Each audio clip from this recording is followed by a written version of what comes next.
Yeah, hi everyone. My name is Rishabh, and I'm going to talk about the better lesson for RL, verification as the key to reasoning LLMs. And hopefully by the end of it, maybe I've learned like a few things. Um, I don't think there's any equations in the talk, and I guess you can ask questions at the end if you have any doubts. All right. So what is the better lesson? And I think you might have seen this already, but it might be a good idea to jog your memory. So this is a really nice essay from Rich Sutton, where he says that the biggest lesson that can be read from 70 years of AI research is that general methods that leverage computation are ultimately the most effective and by a large margin. And I guess in the same essay, he says the two methods that seem to scale arbitrarily in this way are search and learning. Again, just general methods that leverage computation are the most effective, and the ones I think which seem to scale arbitrarily are search and learning. Like, keep this point in mind. All right, what's the premise of this? And I guess the premise is that compute cost is actually decreasing exponentially. So if you look at the plot here, I guess you'll see basically the cost of compute for a given amount of compute. And basically what it means is we are roughly getting about 10 times more compute for a fixed cost every 5 years. So what it means is that you could easily 10x scale your method or spend 10 times more compute on your method without actually paying any additional cost. So if your method actually can leverage that 10x compute to get better, that will be really nice. And this is what maybe the essence of the better lesson is, that we need scalable methods that can better leverage computation. So, or at least that's my understanding of what the better lesson says. All right, so this is fairly easy to understand. Just like one example of this in Computer Go, a classic domain. So there used to be like heuristic or conventional search programs. And then at some point, folks in that community switched over to Monte Carlo tree search that can actually use more and more compute. And since then, they have seen like an exponential progress. You can see that through the red line. And eventually that was done with like a learning-based system, which was AlphaGo and AlphaGo Zero, which scaled the amount of compute even more, and the progress even like expanded or increased. Okay. This might be a more familiar thing if you are keeping track of what's going on with LLMs. So here what's going on is I'm showing you a plot of how we can teach these three large language models to reason with reinforcement learning. You're seeing two very simple plots. The left one is showing if we scale train time compute on a log scale, how performance on these AMI benchmarks. AMI is like, think of these as high school competition math problems. So problems which are dealing with, let's say, intermediate calculus, number theory, and whatnot, but at a high school competition level. So performance usually scales as a function of training compute. That's the first plot. The second plot is even more interesting. Here we are showing test time compute, which is we are using a fixed LLM. And all we are doing is we are giving it more computation, or basically it can produce more tokens at test time. And we see like performance can actually keep scaling as we scale this computation. So this is actually in line with the better lesson that here we are giving it more and more compute at test time. And it seems like we can keep scaling performance that way. All right, hopefully that plot is clear. And I think the enabler of this thing was reinforcement learning. So you might have heard of something called DeepSeek, but here I'm putting just the main plots from that paper. So here, what we are doing is we are training these large language models with RL. The x-axis is showing number of training steps. The y-axis is showing accuracy. And you can see two things. On the left, you can see how accuracy is actually increasing from something like 15% or 10% to about 70%. That's your blue line, which is showing how accurate the model is becoming over the function of, or as a function of training. The y-axis is, or the second plot is showing how the length of the model is increasing, which is producing more and more tokens as we are training it for longer. And what's going on in these tokens is that it contains behaviors like error correction, that it makes a mistake and says, hey, I don't want to do this anymore, something else. It tries multiple strategies. It sometimes double check answers, things like, let me try this approach. Oh, actually, this looks bad. Let me try something else, and so on and so forth. So there's a lot of interesting behaviors going on in the kind of tokens, because these are like, this is trying to solve math problems. And over the process of training these models with RL, we found that a lot of these strategies came up. All right. Now, just to give you a very, very brief primer on what is this kind of RL doing. So let's say I get like this simple math problem, a stock loses 10% of its value on Tuesday, blah, blah, blah. Now, what we do is we generate a bunch of responses. These are solutions from my language model. So the language model will, we just sample at temperature 1, but basically think of it as generating responses or sampling from this model. And we get a bunch of these responses. These might look like these. Now we check whether this response is correct or not, the way we check is we assume access to the reference answer, or we know what the answer to this problem was. So we can't check the reasoning, but we can check whether the final answer was correct or not. So this is how we are rewarding these samples. So in this case, I've assumed that the reward is 1 or 0 or binary, whether some solution is correct or not. And then our objective in reinforcement learning is to maximize rewards, which is things which are actually getting the right answer, we maximize their likelihood. Things which are not getting the right answer, we try to minimize their likelihood. That's all what RL is trying to do. This is a very, very simplified image, but that's the high level process. So there's like a bunch of things going on. We have some problems. We generate responses from our LLM. We need a reward function to decide how good the solution is or not. And based on that, we maximize rewards. Okay, hopefully that gives you a good idea. So now scaling reinforcement learning for LLMs relies on verifiable rewards. And when I say verifiable rewards, there's a lot of domains or problems where verification can often be easier than generation. So think of things like solving a Sudoku puzzle, where I guess solving a Sudoku puzzle is much harder than verifying one, which is if I give you a solved puzzle, you can easily check based on the rules of Sudoku, whether this is correct or not. Similarly, generating code for, let's say, a problem like this can be harder than just verifying it. Let's say if you have given me the solution to this problem, I can easily run a bunch of test cases and check whether the solution is correct or not. And again, generating math solutions to complicated problems like the one shown here is harder than verifying their correctness using reference answers, which is if I already told you what the answer to this math problem is, I can easily verify like whether the solution is correct or not. So if we can have this asymmetry, which is this is also called the verifier generator gap. But if verification is easier than generation, and we do have access to such verifiable reward, we can easily optimize that with RL, and we can scale RL on all such sort of domains. All right, so far so good. But what about capabilities that are not easily verifiable? And these are actually the ones which are much more valuable. So think of things like, well, discovering new knowledge, for example, writing a machine learning paper, or preparing talk slides. So let's say for this talk, or creative writing, or even like more general things like, well, you want advice for a cooking recipe, or something like you have some other sort of issue and you want advice on that. And generally, this is like maybe what the reality looks like. So there's like a lot of domains with easy verifications, and these are the ones which we are making a lot of quick progress on, things like math, code, puzzles, and whatnot. But then there's a big set of domains which do not have this sort of easy verification, right? And this is what we want to go towards, which is we can't just say that, oh, our models or our reasoning models will only be good at reasoning on these specialized domains. These are very valuable. We actually want to expand to these not so easily verifiable domains also. All right. So I guess here comes the second, and this is again another basically essay from Richard himself, where he says the key to a successful AI is that it can tell for itself whether or not it is working correctly. Or in other words, verification is indeed the key to reasoning LLMs, which is scaling reinforcement learning compute for LLMs, at least on any domain, is bottlenecked by how good verifiers we have. In computer science, there is this principle of garbage in, garbage out. And I think this applies here also, which is if you don't have a good verifier for a given domain, you cannot really scale reinforcement learning for that domain. So in some sense, the scaling of reinforcement learning or scaling how much compute we can do for a given domain is really bottlenecked by how good of a verifier we can find on that domain. Okay, so far I've mostly convinced you of this one point, that verification is indeed something critical for like improving these the scope of these reasoning LLMs and even scaling much more compute. So I guess the real question now we are asking is, well, how do we build these powerful verifiers with language models that can scale with computation? Again, we want to build powerful verifiers, but we want to keep the bitter lesson in mind again here, that these verifiers should only improve with more computation because we would have access to it maybe in the near future. All right.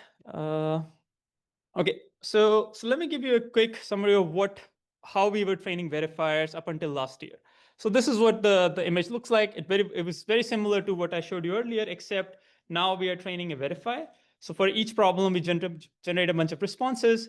Let's say we do have access to some sort of ground truth signal, like whether this response is correct or not by matching the reference answer. What we used to do is we used to train a classifier using our language model, which is for each a problem response pair. We'll check whether this response is correct or not. And this is a simple classification problem. Simple, right? This is how it used to be. Makes a lot of sense. This is how we were training verifiers. These were called discriminative verifiers. So we're basically trying classifiers to predict how good a response is. Simple enough. Now, let me just remind you of the brittle lesson again to jog your memory. So what we need scalable methods that can better leverage computation. And this is how it was done until last year. I would argue actually there's a bunch of problems with this in line of the brittle lesson. And let me just revisit what are these problems.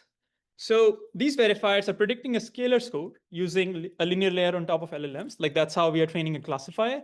We predict some sort of score that this is how good it is. And we then use that in our classification laws to predict whether it matches the true correctness label.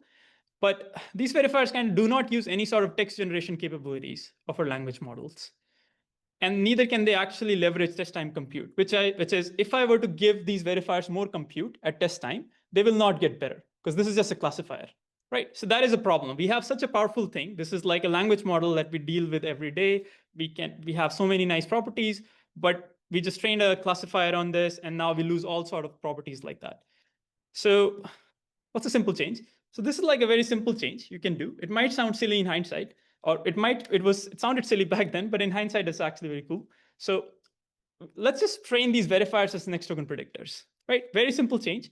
Rather than predicting a scalar score, we can take a language model, prompt it by saying, hey, is this answer correct? Yes, no. And it predicts a token, yes or no. And now we are just doing your standard next token prediction using the log prob of the yes token as our score or whatnot.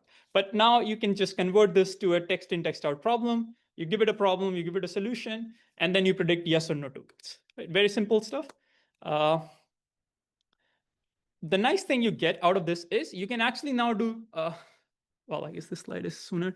Let me go back. So these verifiers can actually use chain of thought reasoning. So they can spend more inference time compute before they give you an answer. So rather than giving you a score directly, what they can say is, oh, let me verify the solution step by step. And then they go through the solutions and even can find very I guess, minute mistakes. So here, I think there was a mistake in the solution because it missed the word each.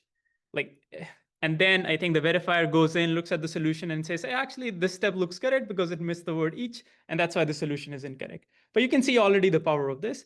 Now, the other thing you can do is you can also use parallel test time compute, which is you can do multiple verification chains. And then based on that, get some sort of consensus, which is you sample from your verifier multiple times, do a bunch of reasoning, and then aggregate these reasoning chains to say, okay, this looks bad. Multiple chains, like some chains say this looks bad, other chains say this looks good, and overall you do some sort of average. So now you're able to think more. And I guess just a brief primer on how do we use a verifier at test time before I show results. So one simple thing that we do is you can generate multiple solutions, and then you can ask your verifier, is the solution correct or not? So you can get some sort of score and then pick the highest scored solution. So basically, this is something called best of n, which is we generate a bunch of solutions, we use a verifier to run on each of these solutions and just pick the best one.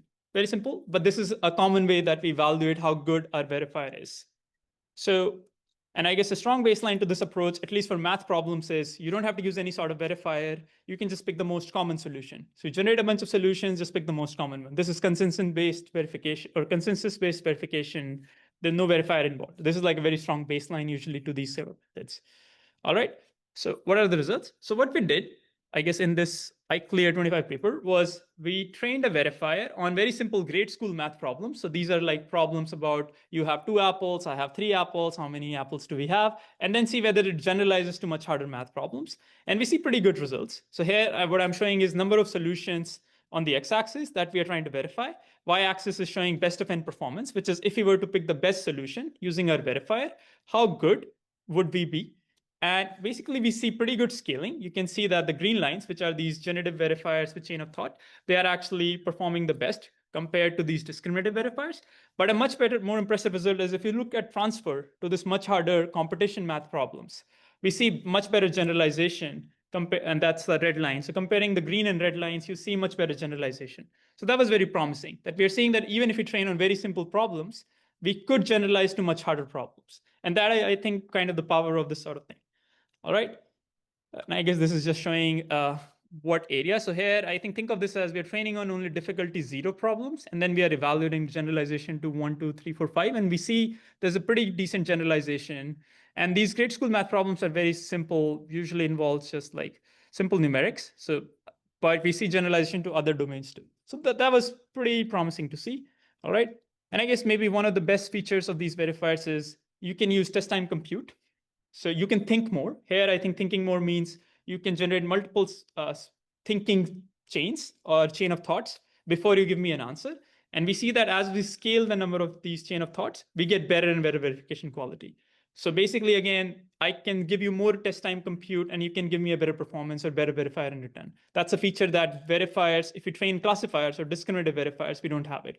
The baseline here on these plots is showing LLM as a judge, which is if you use the same model, but do not train it to be a verifier, how well that performs. And we're finding that actually training a verifier is much better than using an off-the-shelf model. That's, I guess, kind of expected because you are basically fine-tuning a model to be becoming specialized at the verification task. All right. So now I guess you can ask a simple question. That was an ICLR 25 paper, meaning it was done like about 9 months ago. Can we push these things better? Or can we push these things further? Of course you can. So now I guess you can simply, now we have reasoning LLMs all over the place. So you can just say, well, what if we verify reasoning with reasoning itself? So a very simple change is, what if we just use these reasoning LLMs as generative verifiers? So we are already using chain of thought, but now we can use these really long chain of thoughts that these reasoning models produce, which have all sort of behaviors like error correction, backtracking, and so on and so forth. So what it looks like is, again, it's very similar setup to before. We give a problem solution pair, except now we use these reasoning LLMs like your O1, O3, or whatever, DeepSeek R1, whatever you've heard of, to do this sort of verification. And what they do is they actually do a lot of thinking before giving me the answers. And here, I think we are doing a step-by-step verification again, as earlier, that we can find correctness labels for each of these steps.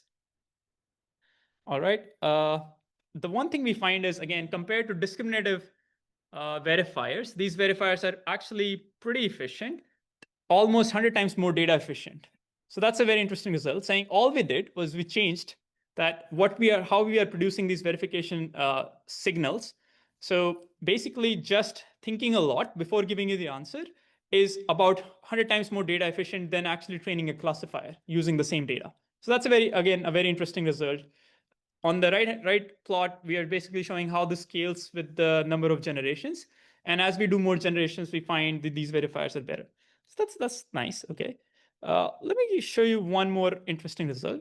So earlier, I think I showed you how we can think more in parallel, which is we can generate multiple thinking chains. We can also think for longer.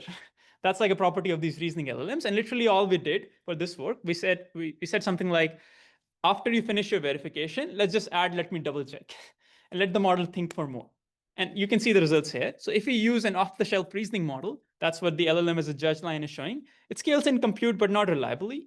But if we use this trained thinking model as a verifier, we see performance actually scales very reliably. See, again, I give you more test time compute, and you can give me a better verifier. This time, rather than generating multiple verification chains in parallel, you can just expand your existing change. And you can say, let me spend more time on this, and I get you better results. So that's actually a very nice property too. All right. Now, would we have separate reasoners and verifiers? So I guess earlier I talked about there is an asymmetry between reasoning and verification, but it's kind of funny to think about a scenario that we have really, really strong models which are really good at just reasoning or generation, but we need a separate verifier to check whether their reasoning are good or not. My feeling is that we will have unified models. We'll not actually keep track of multiple models for this thing. All we'll have is a single model that is really good at generation and verification. And these two are very related tasks anyways. So for this, we proposed actually a very simple change. So in RL training, what we are doing is we are generating a bunch of solutions, and we are just training a model to be a better reasoner. We can also use the data or the signals we are getting, because we already know the reward signal for these solutions. We can also train a verifier on this exact data. So we're training a generative verifier and a reasoner together. Because again, these are just both trained with next token prediction. One is trying to reason while other is trying to verify. And you can just unify them without any additional head or any other thing. All you're doing is you're just combining these losses together, and both of them are next token prediction. So the model is generating some data. You are getting some sort of correctness rewards on this data. You could train a reasoner on this data with RL. But you can also train a verifier on this data because the reward signal tells you how good the solution was. And what it does is now it enables better test time scaling of reinforcement trained models.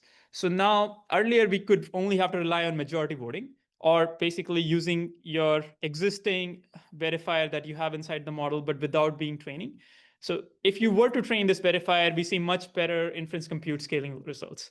That's what is shown in this plot on a high level. And we also see pretty good outer domain generalization that we only trained on math domains. And we evaluated on these PhD level physics problems. And we see generalization on those two. So that's very nice. Training on just math problems, but seeing generalization on these really hard PhD level physics problems.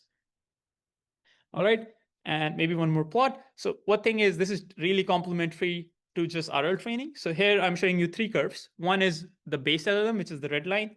The blue is after you do RL training with this thing called GRPO, which is what was used for training DeepSeek R1. And green is if you were to train also and verifier together and use that at test time, we see much better scaling in performance with that verifier.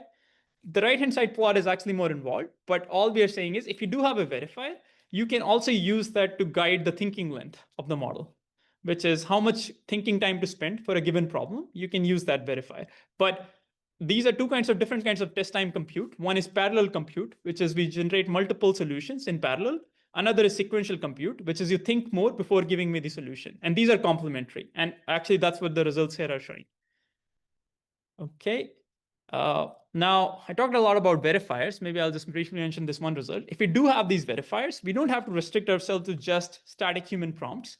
We could use synthetic prompts. And that's what this ICML paper actually we had did, where basically we just came up with some random prompts and then used our learned verifiers to give us reward signal on those prompts. And that itself actually worked much better than using a fixed set of human prompts that we had collected data from humans. So this again shows a different axis of scalability, that if our verifiers were really good, we could actually just keep learning on a lot of synthetic prompts. Finally, I guess these verifiers can actually generalize really well. So here on the left, I think it might be, I don't know if you can read the text, but basically the people have used these sort of verifiers to do things like safety alignment and avoid jailbreaking. And also these generalize much better than your standard verifiers. So people have started to also replace rule-based verifiers for math and coding problems with these sort of learned thinking verifiers. So because they could be much more robust. I think this is the last slide. So in summary, I guess generative verifiers pose verification as yet another reasoning problem. It embraces the better lesson. And what it gives us is all the tools we have for improving reasoning of language models can now be used for improving verification. Now, what's next? There are two things. One is we want to scale RL to these non-verifiable domains, which I mentioned earlier, using these sort of powerful verifiers. And really the bottleneck there is how good of a verifier we can obtain in some sense. And then there are some like technical challenges that you have to deal with, which is how do we get these verifiers to generalize beyond their training domains? And the other problem of you can get the right answer with wrong reasoning, because often the answer is just whether this solution is good or bad. So there's a high chance of getting that right answer with wrong reasoning. How do you deal with this sort of problem? I think that's the end of the talk. If you have any questions, feel free to come at the mic.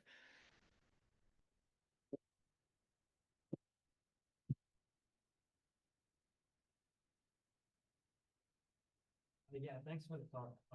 Really like it. So I have a question about. You think that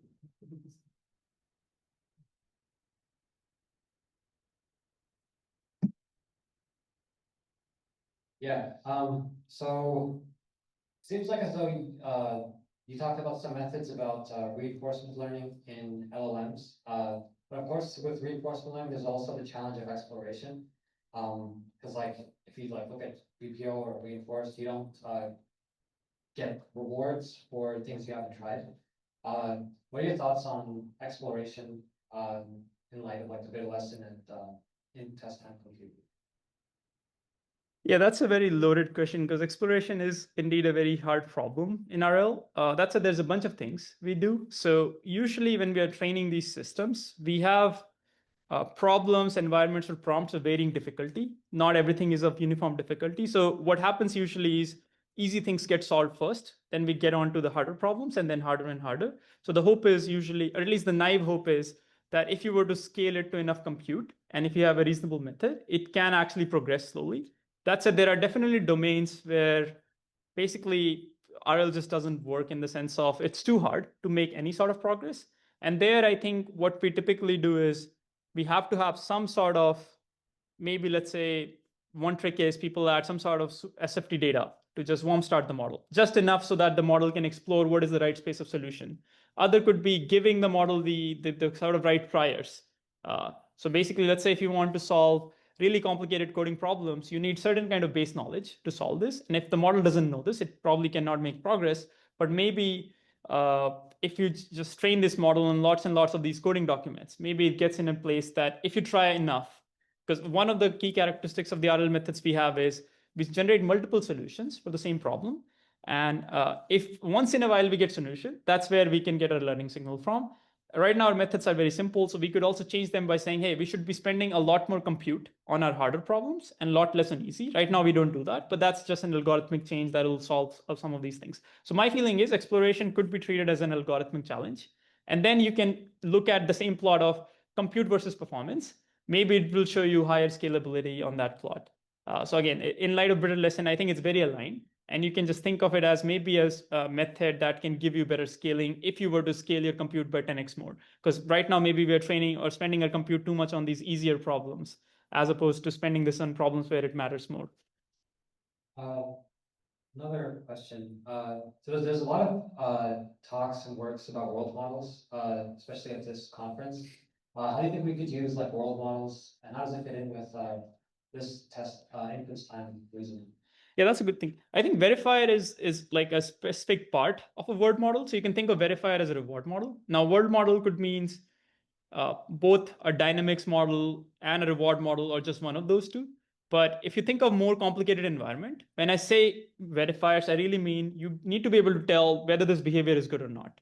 And that is basically what a world model should be possible to do. Because if you just have a world model that only captures the dynamics, but no rewards, then you don't know what actually to reward or reinforce in some sense. So I'm assuming when people are talking about world models, they include these verifiers. I'm just roughly calling them verifier aligned with the language of what language model folks use. But that is what I think they will become the one or the same thing in some sense. Okay, I guess I can ask another one. So like one criticism of like LLMs is that they don't do hierarchical planning. Do you have any like thoughts on whether that's true or not? Or like, do you think like we need to like embed some kind of structure to make the LLMs do hierarchical planning? I think we should enable them to find the structure in some sense. Like, I guess maybe think about it this way.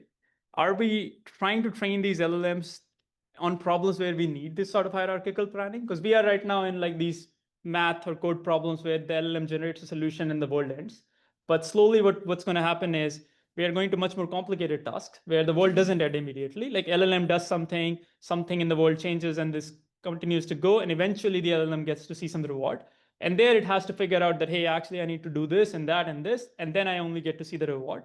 My feeling is if we were to like really follow this sort of plot that I'm showing here, that scaling compute, and we were to put these models in really complicated environments, it is possible that hierarchical planning might just emerge as a function of reward maximization. Because I feel right now it might feel like we are on the basically the first half of this plot. We can add in and bake in a bunch of features, but I don't think I've seen enough sort of compute scaling. Just to give you a reference, think about how much compute we spend in pre-training these models with just next token prediction versus how much compute that goes in RL training. Right now, it's finally in the case that we are in, let's say, single digit or double digit numbers of RL compute scaling. But there is a world where we might go even beyond pre-training compute. And I think in that world, I would love to see what happens. My sense is it is possible that if we just put these models in rich enough environments, hierarchical planning might be something that start emerging. Because just as a way to maximize rewards, you might have to do that sort of thing. So maybe think about this question again in a year and see where we are at. That's the short answer. Cool. Any other questions?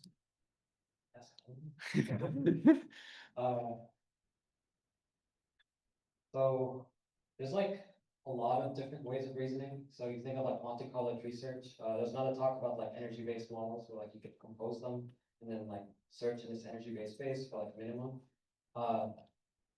Why do you think like this GRPO style method won out? And do you think that there's other reasoning methods like NPC planning as well as the things I talked about? And should we like work on pursuing those other directions?